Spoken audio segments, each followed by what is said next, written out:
So what I'm arguing for here is a Christocentric theonomy. Theonomy as though the Christ had come. It is not a question of whether the law of God is just, but rather a matter of how that standard of justice is to be implemented throughout the world. It will eventually show up in the law, but it will not be implemented through the law.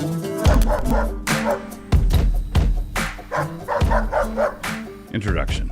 One of the reasons why the question of free speech in a hypothetical Christian republic is such an interesting topic is because it brings together all kinds of issues and presents them to us in a sizzling pan, a sort of corned beef hash with eggs and onions and exotic sauces all mixed up together and piping hot. Some of the taste sensations you might not have anticipated as going well together before you first tried it, but they do go together. I'm talking about issues like God's law and the covenant of grace, the relationship of Old Testament law to modern society, the differences between sins and crimes, the central theopolitical genius move of Christianity, the actual charge given to us in the Great Commission, and more. But here's the bottom line issue. Can someone committed to the long-term mission of the Christian church, which is in fact to disciple all the nations of men, Matthew 28:19 and 20, with the end result of that process being the obedience of all those same nations, be genuinely committed to a robust doctrine of free speech? The answer to that question is yes, with no shucking or jiving. Another way of saying this is that theocratic libertarianism is not an oxymoron. I was initially tempted to feel bad about the length of this post, but I've done two things that will help address any possible problems. First, if you have other places to go, like Mulberry Street or other Dr. Seuss locations while you still can, then you can just go back up to the top of this post, click on the Show Outline with Links button, and go straight to the section entitled The Hinge Upon Which All Turns. Read that section, and you will be up to speed. And then when everybody is talking excitedly about this post at work, you will be able to join in the discussion without having to admit that you were off watching videos of parakeets hopping around. The second thing I did to ameliorate any possible problems due to length was this. I made the prose extra scintillating, which comes from the Latin word for sparkly, and I did this by not stinting when it came to inserting extra adjectival joy, getting a few chuckles out of the way. I believe that when a Christian theocratic libertarian is challenged with regard to his free speech bona fides, the challenge is absolutely a legitimate one. On paper, there can appear to be serious tension between free speech on the one hand and the biblical strictures against blasphemy on the other. So I don't begrudge the questions. In fact, I anticipate them and ask a bunch of them below myself. But what I do think is funny is when I'm asked these questions by anyone who has ever been any part of the woke brigade. We are living in a time of unremitting hostility to free speech, and the people who have declared open war on that free speech are those most likely to be supported by those Christians who are most skittish about any kind of theonomy redivivus. So, cancel culture is real, and the Christians who are kind of on board with all that BLM and woke stuff, shut up, they explain, are also the ones having rush-duty nightmares. Our summary dismissal of them is just. So consider this an interaction with committed believers who aren't woke at all, but who still wonder how it is possible for a general equity theonomist like myself to argue for free speech, and like I said, without shucking or jiving. It is a serious question, deserving a serious answer. Strategic transition in the New Covenant. The standards of God's law, being rooted as they are in the character of God himself, do not change. How could they change? But God's tactics, God's strategies do change because the world is a field of battle, and battles have a narrative arc. Because of the triumph of Christ on the cross, which was the turning point in the long war, one of the central strategic shifts for God's people has occurred in this area. By this area, I mean the realm of religious liberty, free speech, personal freedoms, all that. One of the differences between the law under Moses and the law of Christ as given to us in the New Testament is this. In the Old Covenant, unholiness was contagious, and in the New Covenant, it is the holiness that is contagious. Jesus went around touching lepers, and instead of him being made unclean, they were made clean. And lest we say something trite like, yeah, well, but that was Jesus, we have the same kind of logic applied to believers generally. In the Old Covenant, the people of God were not supposed to fraternize with the Canaanites. That was basic. They were supposed to stay clean away. There appears to have been a policy of zero tolerance. Quote, "Neither shalt thou make marriages with them. Thy daughter thou shalt not give unto his son, nor his daughter shalt thou take unto thy son. But thus shall ye deal with them. Ye shall destroy their altars, and break down their images, and cut down their groves, and burn their graven images with fire. Deuteronomy 7:3-5. The examples of Rahab and Ruth marrying into Israel were not violations of such restrictions, because they were examples of complete conversion. Your God will be my God, Ruth 1:16. But in the New Covenant, we find a striking reversal of attitude. We are given clear permission to fraternize with pagans. Quote, if any of them that believe not bid you to a feast, and ye be disposed to go, whatsoever is set before you eat, asking no question for conscience sake.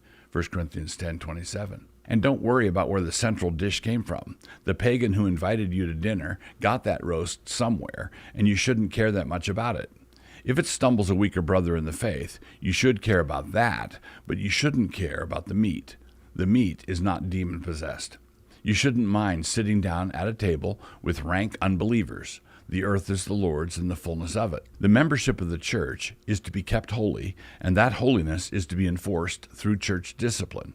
But that discipline is emphatically not concerned with simple fraternization with idolaters. Rather, the concern is any overt immorality committed by someone who is a member of the covenant people of God, a professing Christian.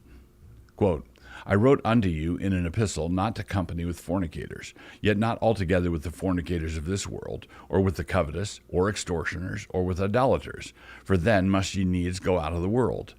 But now I have written unto you not to keep company, if any man that is called a brother be a fornicator, or covetous, or an idolater, or a railer, or a drunkard, or an extortioner, with such an one, no, not to eat. 1 Corinthians 5:9-11. Notice that Paul is here assuming that faithful believers are going to be in company with, associate with, mix with, hang out with, share meals with what? People who are fornicators, covetous, extortioners, and straight to the point of this post, idolaters. Please note this. Christians were given explicit and free permission to keep company with idolaters who would worship Aphrodite by fornicating with prostitutes at her temple. But is that not a blasphemous activity? Yes, it is. And this is the Pauline strategy for attacking it. So this is not happening because we are now instructed to make our peace with such idolatry. Far from it. Our mission remains the same, which is to bring every thought captive. The mission assigned to the church in the Great Commission is the eradication of idolatry in the entire world. It is quite a sinful world, and it is a huge mission. Idolatry is still the great enemy, along with the attendant blasphemies, and this means that idolatry must go. But how? Quote, for though we walk in the flesh, we do not war after the flesh. For the weapons of our warfare are not carnal, but mighty through God to the pulling down of strongholds, casting down imaginations, and every high thing that exalteth itself against the knowledge of God, and bringing into captivity every thought to the obedience of Christ. 2 Corinthians 10:3-5. Paul tells us here that the artillery of the new covenant is more powerful than what the people of God had in their possession in the old covenant. These weapons of ours are not carnal, Paul says, but rather mighty. Because they are mighty, they are able to accomplish their assigned purpose. Some people think that in the transition from the old covenant to the new, blasphemy went from outlawed to somehow acceptable. It actually went from outlawed to doomed. Holy, righteous, and good. So none of this is written because we, as post-Enlightenment Christians, are supposed to feel a little bit sheepish about all the Mosaic hardball. When Elijah executed the priests of Baal down by the brook Kishon, what he did was not a violation of the modern spirit of ecumenism. What he did was holy, righteous, and good. When Moses commanded a man to be executed for picking up sticks on the Sabbath, that too was holy, righteous, and good.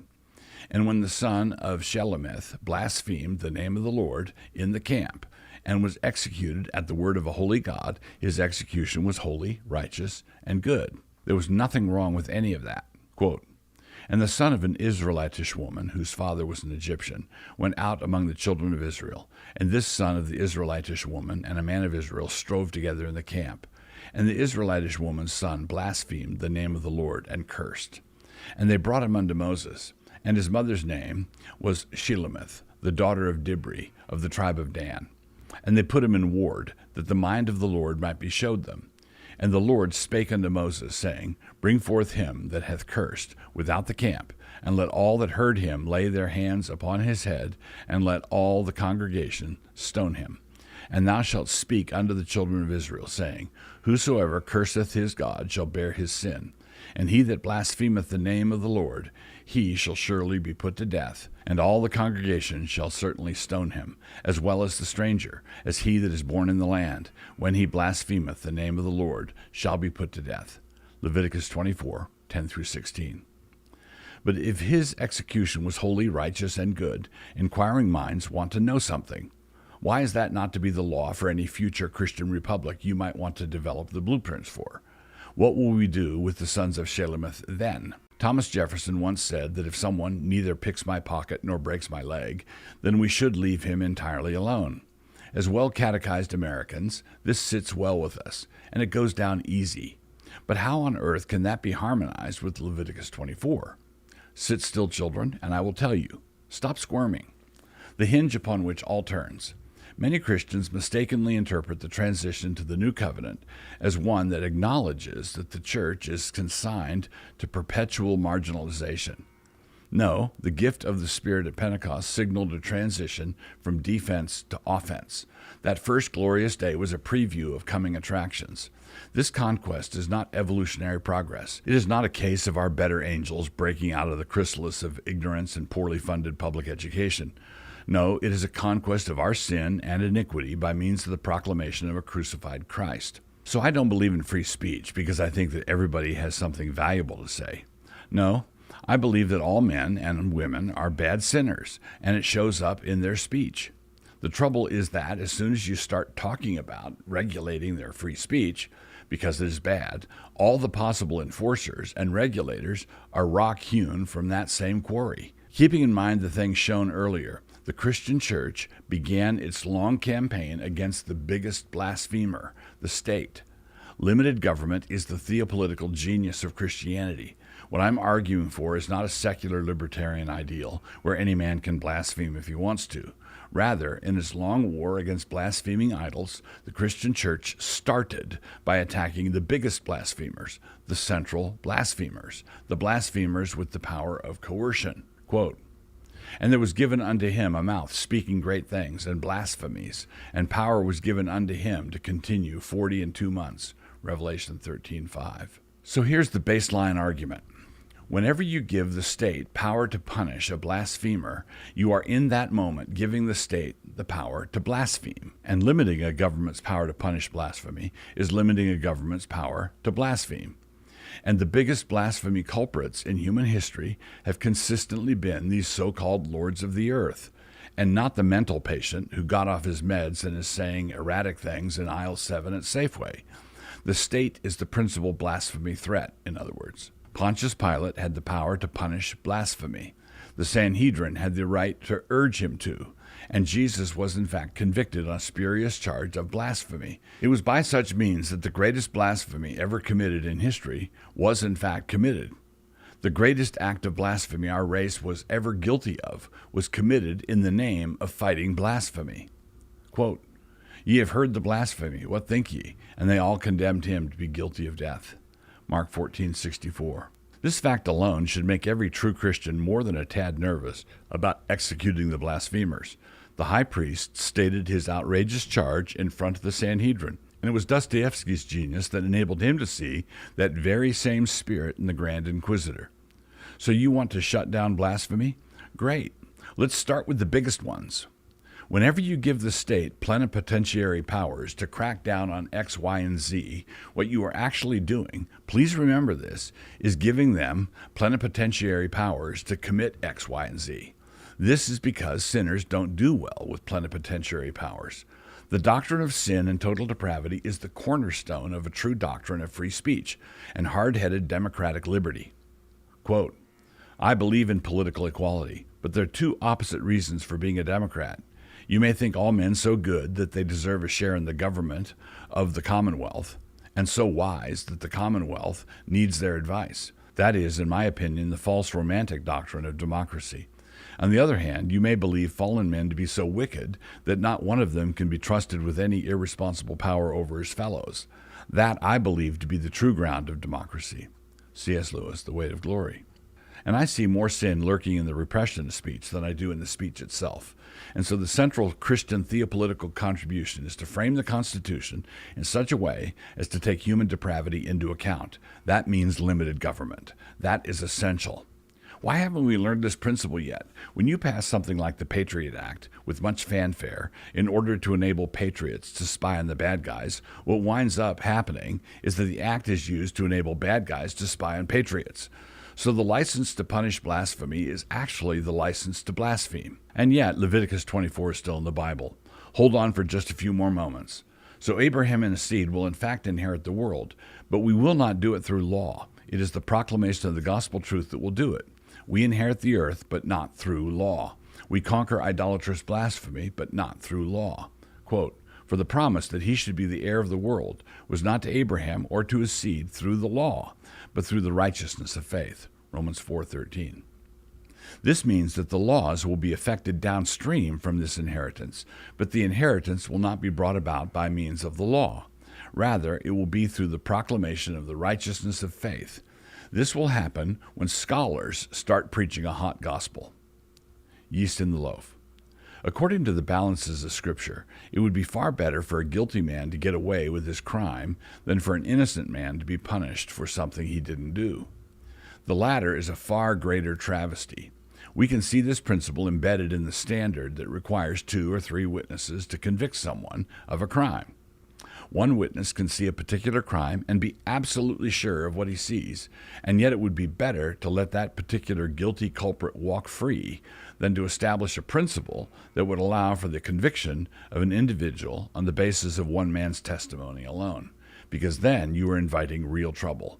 You have opened the door to outrages. A wicked man could take out his enemy using the instrument of the courts, which would defile the courts. And when the courts are corrupted and defiled, we are all in trouble. In a similar spirit, it is better to allow a troubled individual to blaspheme than to give, for the sake of preventing such things, regulatory powers over the definition of blasphemy to the very people most likely to be tempted to get into real blasphemy. That's all very well, somebody's going to say, but what about Leviticus 24? I haven't dealt with that yet, have I? First, the executed man there was not a victim of injustice. He got a just penalty for his crime, and it was right and proper for the Israelites to stone him. No apologies here for Leviticus. God told them directly to execute him. How could it not be just? The Mosaic law, as given to Israel in the wilderness, was holiness in a kit. The laws were hard-edged, cut and dried. God was present with them. They had prophets on scene, and God's purpose was to define and defend a holy people called by his name. That law was, pure and simple, rough-cut justice. It was capable of killing blasphemers, which was right and good, but not of ending blasphemy. Quote, for what the law could not do, in that it was weak through the flesh, God, sending his own Son in the likeness of sinful flesh and for sin, condemned sin in the flesh. Romans 8:3. For if that first covenant had been faultless, then no place would have been sought for a second. Hebrews 8:7. So what I'm arguing for here is a Christocentric theonomy as though the Christ had come. It is not a question of whether the law of God is just, but rather a matter of how that standard of justice is to be implemented throughout the world. It will eventually show up in the law, but it will not be implemented through the law. And when it shows up in the law, it will have worked the way yeast works through a loaf of bread. It will not be given to the world in a fearsome revelation at a new Mount Sinai.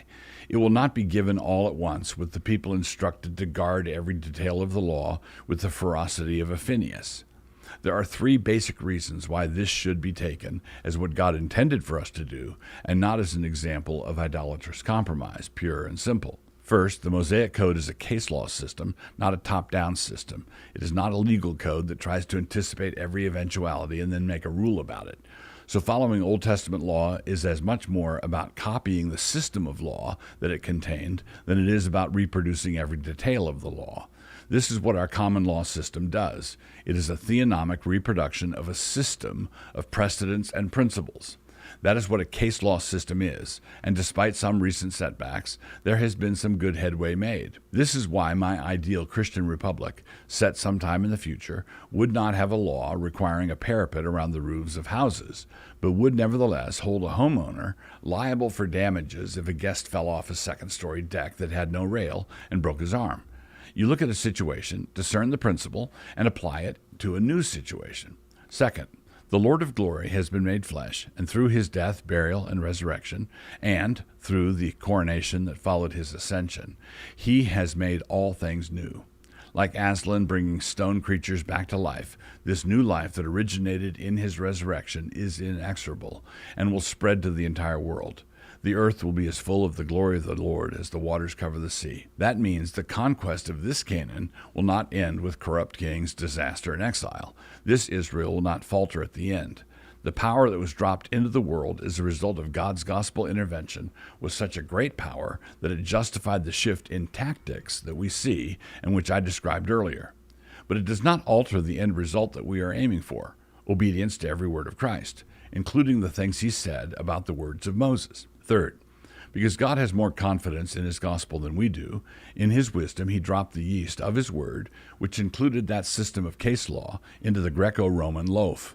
This means that as we teach the nations and tribes to obey every one of the Lord's commands and to submit to all of his teachings, this would include his teaching that Old Testament scripture cannot be broken and that he did not come to abolish the law, but rather to fulfill it.